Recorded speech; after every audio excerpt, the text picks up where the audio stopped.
સમાચારમાં આગળ વાત કરીએ બોટાદની તો બોટાદના ગઢડામાં વાર્ષિક પાટોત્સવની ઉજવણી કરવામાં આવી છે। ગોપીનાથજી મંદિરે પાટોત્સવની ઉજવણી કરાઈ છે, ત્યારે હરિકૃષ્ણ મહારાજનો 165મો વાર્ષિક પાટોત્સવ ઉજવાયો છે।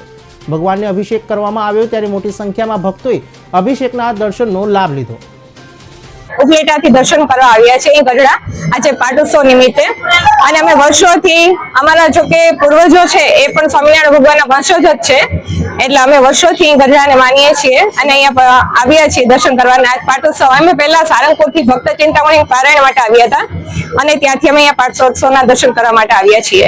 અને અમારી સાથે ત્યાં પારાયણમાં 258 જેટલી લેડીઝ છે, બધી મહિલાઓ છે, બધા અલગ અલગ બધા સત્સંગીઓ છે અને પણ બધા અલગ અલગ ગામથી આવ્યા છે। કોઈ ખંભાતથી આવ્યું છે, કોઈ અમદાવાદથી, જુનાગઢથી, સુરતથી।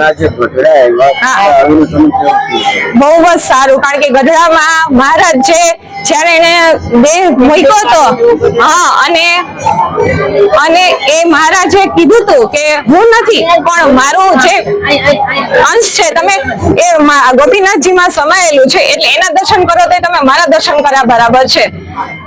એટલે બહુ સારું ગઢડામાં, અને ગઢડામાં જે કોઈ પણ આવે છે એની બધી મનોકામના તો પૂર્ણ થાય જ છે, અને પ્લસ અને એના મનને પણ ખૂબ જ શાંતિ મળે છે।